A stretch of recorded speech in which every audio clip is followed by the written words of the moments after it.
İlk öncə sunum planında biz əsas prinsipləri haqqında, nümunə necə hazırlığı gedir, o haqda diaqnostik tətbiqlər, üsulun üstünlükləri və məhdudiyyətləri və gələcək perspektivlərinin nə olduğu barədə danışacağıq. İlk öncə tarixinə nəzər salsaq, ilk axım stometriyası cihazlarının hazırlanması məhz 1950-ci illərə denk gəlir. İşıq saçılma prinsipi ilə ilk sadə cihaz o zamanlar yaradılmışdır. 70-ci illərdə fluoresan boyaların istifadəsi ilə çox parametrli analizlərin mümkünlüyü təmin edilmişdir. Daha sonra 80-ci illərdə avtomatizasiya və kompüter əsaslı təhlil sistemlərinin tətbiqi, 90-cı illərdə isə mikrofluidika texnologiyaları və inkişaf etmiş lazer sistemlərinin tətbiqi ilə daha kiçik cihazlar dövrəyə buraxılmışdır. Yeni fluoresan boyalar və reagentlərin tətbiqi 2000-ci illəri, 2020-dən sonra isə günümüzdə də süni intellekt dəstəkləri ilə avtomatik analizlərin tətbiqi həyata keçirilir. Ümumiyyətlə, texnologiyamızın mahiyyəti nədir? Axım stometriyası hər bir hissəcin tək-tək lazer şüasının önündən keçməsi ilə onun həm hüceyrələrin həcmini, şəklini və daxili strukturunu müəyyən etmək olur bu metod vasitəsilə. Deməli, əsas hissələri axım hüceyrəsi, lazer mənbələri, detektorlar və filtr sistemləridir. Axım hüceyrəsi bu hüceyrələrin sırayla tək-tək keçməsi, lazer önündən keçməsi üçün kanal görəvi görür və hüceyrələr buradan sıx şəkildə olmadan, sıxışdırılmadan tək-tək keçirlər. Lazer mənbələri axım stometriyasında lazerlər müxtəlif dalğa uzunluqlarına malikdirlər və hüceyrələrin müxtəlif xassələrini ölçmək və analiz etmək üçün lazımdır. Detektorlar və filtr sistemləri, detektorlar lazer şüasından əks olunan və ya yayılmış işıqdan alınan siqnalları ölçür və filtrlər yalnız müəyyən dalğa uzunluğuna malik olan işıq siqnallarını detektorlara ötürmək görəvi görür. İrəli işıq saçılması, bu deməli hüceyrənin böyüklüyü haqqında bizə məlumat verir, ölçüsü haqqında. Hüceyrənin ölçüsü böyüklüyünə qədər böyük olarsa, irəli işıq saçılması o qədər çox görülə bilir. Yan işıq saçılması isə side scatter, bu isə hüceyrənin kompleksliyini, daxili quruluşunu, onun qranulyarlığını əks etdirir, göstərir. Bunun əlavə bir də fluoresan siqnalları, bu isə axım stometriyasının ən mühüm xüsusiyyətlərindən biri olan fluoresan xassəsinin ölçülməsidir. Fluoresan xüsusi işıq mənbəyi ilə işıqlandırıldıqda hüceyrə üzərində və ya daxili strukturda olan fluoresan etiketlər tərəfindən yayılır və bu siqnalın ölçülməsi müxtəlif molekulların, zülalların və digər biomarkerlərin analizini təmin edir. Tamam. Deməli, fluoresan siqnalları çox müxtəlif ola bilər. Çünki müxtəlif fluoresan rənglər müxtəlif fərqli dalğa uzunluqlarında yayılır və bu rənglər müxtəlif markerlərlə işarələnmiş hüceyrələri fərqləndirməyə imkan verir. Ümumiyyətlə, axım stometriyasında bir neçə fluoresan siqnalın eyni anda ölçülməsi mümkündür. Bu da çoxsaylı parametrlərin təyinində bizə imkan yaradır. Dediklərimizi ümumiləşdirsək şəkilində burada görəcəyik. Deməli, hüceyrələrin keçdiyi axım kanalı lazerdən keçir, irəli saçılma, yana saçılma və detektorlara, optik sistemlərdən yansıyır detektorlara. Bundan əlavə bir də optik siqnalları elektrik siqnallarına çevirən PMT-lər vardır ki, onlar vasitəsilə də optik siqnallar elektrik siqnalına keçib veri şəklində kompüterə ötürülür. Ümumiyyətlə, texniki komponentlərdən biri də fluoresan boyalardır. Fluoresan boyalar və markerlər axım stometriyasının ən vacib komponentlərindən biridir. Bu boyalar hüceyrələrin müəyyən xüsusiyyətlərini, onun tipini, üzü markerlər, gen ifadəsini və s. işarə eləmək üçün istifadə olunur. Bu komponentlərin düzgün seçilməsi analizin doğruluğunu və etibarlılığına birbaşa təsir göstərir. Fluoresan boyaları seçərkən də əsas diqqət etməli olunan məsələlər bunlardır. Bunların dediyimiz kimi hər bir fluoresan boyanın özünün müxtəlif dalğa uzunluqlarında işıq yayır və bəzi hallarda bir neçə fluoresan boya birləşdirilərək çoxlu markerlər eyni anda təhlil oluna bilir.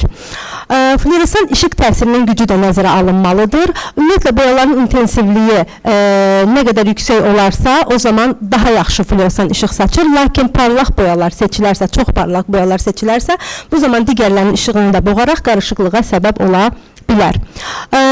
Fluoresan boyaların funksiyası və tətbiq sahələri bu hüceyrə səthi markerlərinin təyinində, hüceyrə daxili markerlərinin təyinində istifadə olunur və seçərkən də spektral şəbəkə uyğunluğuna diqqət etmək lazımdır. Ümumiyyətlə, axım stometriya çalışmalarında işin gedişi necədir? İlk olaraq nümunə alınmasından başlayır, nümunə transferi, nümunə qəbulu, nümunənin hazırlanması, cihaz hazırlığı və verilərin təhlili. Yaxşı hazırlanmış nümunə doğru nəticəyə gətirib çıxarır. Nümunə alınarkən deməli nümunə növlərimiz periferik qan ola bilər, sümük iliyi aspirat materialı ola bilər, incə iynə aspirasiya materialı, bədən mayeləri, toxuma, DNT ploid analiz üçün parafin bloklardan istifadə oluna bilər.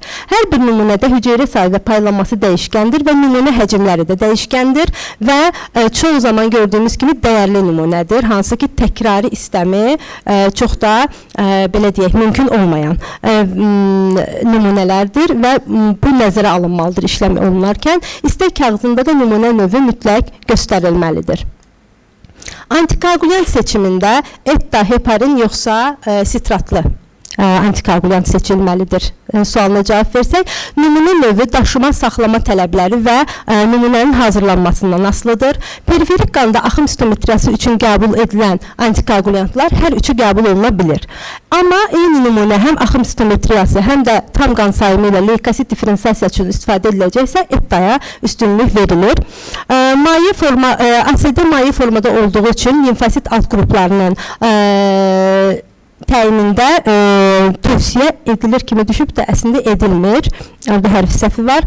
Heparin rəntgenimizə ilə boyanmış yaxmalarda alqan hüceyrələrinin yığışmasına və solğun mavi fonun yaranmasına səbəb olur və bu səbəbdən eyni nümunədə həm hematoloji, həm də axım stometriyası çalışılacaqsa heparin tövsiyə edilmir. Nümunələrin stabillik müddəti isə heparinli nümunələr 48-72 saat, ETA-lı nümunələr 48 saat, asidi nümunələr isə 72 saata qədər stabil olduğu bildirilmişdir. Sümük iliyi aspiratı üçün isə heparin qəbul edilən antikoagulyant ola bilər və eyni nümunədə eyni zamanda sitogenetik test aparılacaqsa zaten heparinli nümunə qəbul edilir. ETA axım stometriyası üçün qəbul edilə bilir, lakin sitogenetik testlər üçün qəbul edilmir. ASD isə antikoagulyantı sümük iliyi aspiratı üçün tövsiyə edilmir. Çünki nümunə ilə antikoagulyant nisbəti düzgün olmadıqda bu zaman pH dəyişə bilər və hüceyrə canlılığı azala bilər. Təzə toxuma nümunələrində isə antikoagulyant istifadə edilmir. Nümunə transferi və saxlanması da önəmli nüanslardan biridir. Bütün axın stometriya nümunələri tez bozula bilən təbiətə malik olduğuna görə nümunələrin yaşlanması zamanı antigenlik dəyişiklik potensial səbəbindən nümunələr mümkün qədər tez işlənməlidir. Təlimatlar nümunələrin 24-48 saat ərzində işlənməsini məqsədə uyğun hesab edir. Ancaq kritik nümunələr rədd edilməməli və raporlanarkən gecikmə mütləq şəkildə raporlarda qeyd olunmalıdır. Gecikmiş nümunələr daha çox qalıq və ölü hüceyrələr ehtiva edir özündə və spesifik olmayan antikor floresan boyanma izlənilə bilər. İstək kağızında da nümunənin alınma vaxtı mütləq qeyd edilməlidir. Nümunələrin otaq temperaturunda gözləməli və köçürülməlidir. Periferik qan nümunələrində əksər populyasiyalar otaq temperaturunda heparin içində saxlanıqda daha stabil olurlar. Ancaq işlənmiş və boyanmış nümunələrin saxlanması adətən tam qan nümunəsinin saxlanmasından daha faydalıdır və məqsədə uyğundur. B və T hüceyrələri ən stabil populyasiyalardır. Daha sonra neytral killer hüceyrələri gəlir. Əksinə mieloid hüceyrələr və monositlər saxlamağa qarşı daha həssasdırlar. Araşdırılacaq hüceyrə növünə görə müxtəlif gecikmələr qəbul edilə bilər.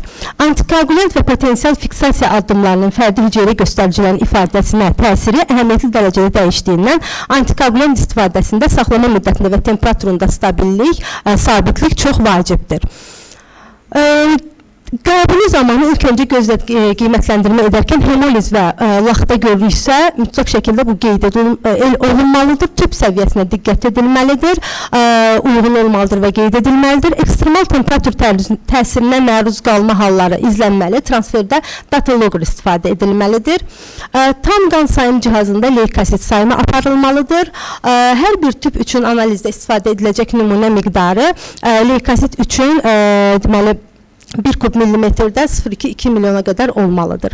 Hüceyrə sayı çoxdursa bu zaman seyrətmə aparılır. Əgər hüceyrə sayı azdırsa sentrifugasiyadan, bu da sentrifugasiyaya məruz qalmada yüksək gravitədə olmamalıdır, düşük gravitədə də olmamalıdır. Yəni o nəzərə alınmalıdır ki, həm hüceyrələr zədələnməsin, həm də boyama və ya yuyulma prosedurunda əksik prosedur olmasın. Bu zaman sentrifugasiya 5 dəqiqə, 7 dəqiqə arası 400-500 gravitə olaraq tövsiyə olunur. Canlılıq qiymətləri qiymətləndirilməsi mütləq aparılmalıdır. Deməli, kimlərdə aparılıq canlılıq qiymətləndirilməsini?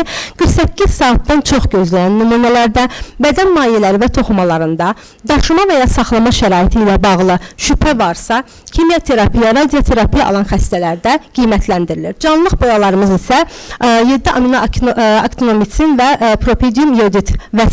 istifadə olunur. Daha çox istifadə olunan bunlardır. Təkrar istifadə edilə bilən nümunələr üçün isə katof dəyəri 75% olaraq qəbul edilir. Onun altında nümunə dəyərlidirsə, qeyri-optimal iş şəraiti qeyd olunmaqla hesabat verilir. Nümunənin hazırlığına gəldikdə isə, əgər eritrositlərin lizisi lazımdırsa, bu lizis proseduru həyata keçirilir. Eritrositlər xüsusi lizis məhlulu ilə, bu amonium xlorid əsaslı lizis məhlulu və ya başqası ola bilər və ya inkubasiya müddətindən lizisə uğradılır. Lizis olmuş eritrositlər isə sentrifugasiya olunaraq yuyulur və təmizlənir. Daha sonra ölü hüceyrələrin təmizlənməsi etabı gəlir. Burada isə az öncə qeyd etdiyim boyalardan istifadə olunaraq canlı və ölü hüceyrələri fərqləndirən boyalarla canlılıq, ölü hüceyrə təmizlənir və sentrifugasiya olunur təbii ki sonrasında. Üçüncü mərhələ hüceyrə qalıqlarının və debrislərin aradan qaldırılmasıdır. Bu isə filtrlər vasitəsilə həyata keçirilir. Bunun üçün bizə 40-70 mikronluq hüceyrə filtrləri lazım ola bilər. Daha sonra isə hüceyrə canlılığın qorusuna görə tampon məhlulda saxlanılmalıdır, struktur və funksional bütövlüyünün qorunması üçün. Son olaraq xarici çirklənmələrin aradan qaldırılması. Bu isə yuma prosesləri, hansı ki müəyyən yuyucu ilə qarışdırılmış nümunə sentrifugasiyalaşdırılaraq yad komponentlərdən təmizlənir və artıq məhlul çıxarılaraq yeni təmiz tampon əlavə olunur.